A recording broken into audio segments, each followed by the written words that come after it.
আসসালামু আলাইকুম, welcome to my bases voice.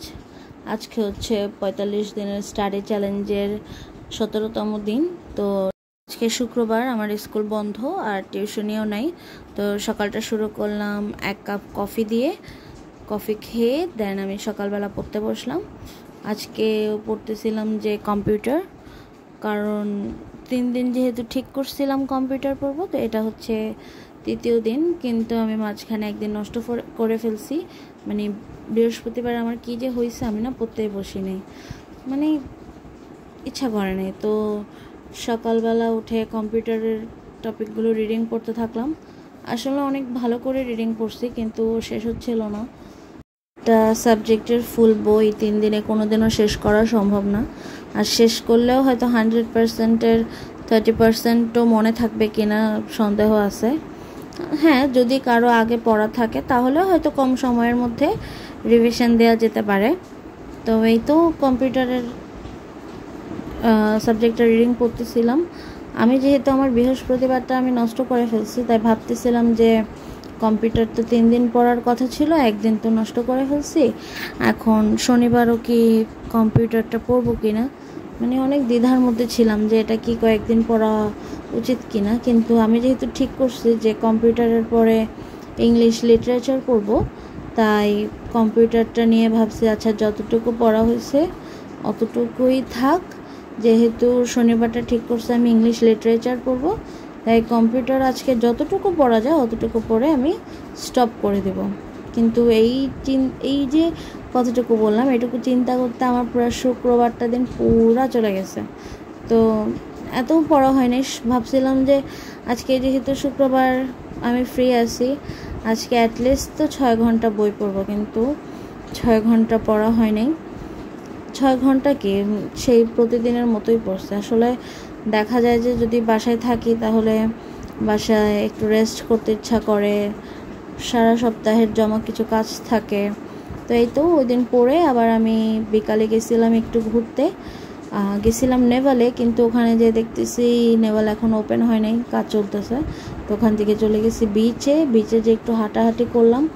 আসলে গেছিলাম হচ্ছে বৃহস্পতিবার, আমার কেন যেন অনেক মন খারাপ ছিল, তো গেছিলাম যেন মনটা একটু ফ্রেশ লাগে, এর জন্য গেলাম। সাগর পাড়ের বাতাসটাও খুব ভালো লাগতেছিল। এরপরে খাবার দাবার খাইলাম, চা খাইলাম, পেঁয়াজু, দেন ডোসা, মোমোস, মানে সব কিছু একটু একটু ট্রাই করছি। তো প্রায় ওখানে বিকালের দিকে গেছিলাম, 9টা-10টা পর্যন্ত তো ঘুরছি। নেভাল অনেকক্ষণ হাঁটাহাঁটি করছি, তারপর ওখান থেকে বিচে গেছি। মানে যেন আমার মাইন্ডটা একটু ফ্রেশ হয়। নর্মালি বাসা থেকে কোথাও বের হওয়া হয় না।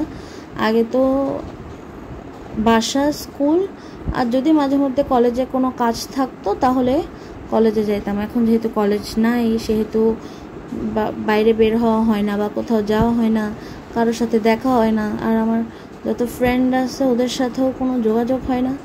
আমি ব্যস্ত, ওরাও হয়তো ব্যস্ত, এর জন্য আসলে আমিই তো টাইম দিচ্ছি না। ওরা টাইম দিলেও কি কথা হবে? ওদের দোষ দিয়ে কী লাভ?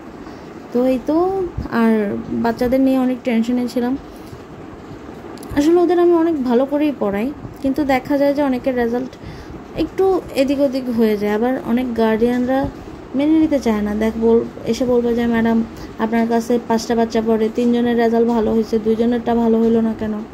মানে ওনাদের বোঝাতে পারি না যে সব বাচ্চা তো আর ক্লাসের রোল 1-2 হবে না, সবাই সবার মেধা অনুযায়ী হবে। কিন্তু মানে অনেক টেনশনে ছিলাম। তো কথা শোনা না দেখে বাচ্চারা, পরে আবার ঠিক হয়ে গেছে যে থাক, ওরা বাচ্চারা বুঝবে না। তো এই তো মনটা ফ্রেশ করে আসছিলাম। তো যেহেতু আমি পুরোটা সন্ধ্যা ঘুরতে যেয়ে নষ্ট করছি বলবো না, ঘুরতে যেয়ে শেষ হয়ে গেছিলো, এর জন্য রাতে পড়তে বসছি। তখন মনে হয় 12টা বাজে। আমি ভাবতেছিলাম আচ্ছা ঘুমাই, সকালে উঠে পড়াশোনা করবো। আবার চিন্তা করে যে না, আমি এরকম করে ঘুমাই, পরে ঘুম থেকে ওঠা হয় না, পড়া হবে না। তো আমার বোনেরও পরীক্ষা চলতেছিল, ও এখন অনার্স ফাইনাল ইয়ারের পরীক্ষা দিচ্ছে, বিবিএতে পড়েও। তো ও যেহেতু বই পড়তেছিল, আমি ভাবতেছিলাম আচ্ছা ও যখন ঘুমাচ্ছে না, আমি ওর সাথে কতক্ষণ বই পড়ি। তো পড়তে বসছিলাম মনে হয় রাত 1:30 বাজে। তো আর ওকেও কোম্পানি দিচ্ছিলাম যে ওর সাথে থাকি, তাহলে হয়তো ওরও ঘুম আসবে না বা ওর পড়তে ভালো লাগবে। 3টা 4টা পর্যন্ত পড়ে ঘুমাই গেছি। এটাই ছিল আমার পুরা শুক্রবার।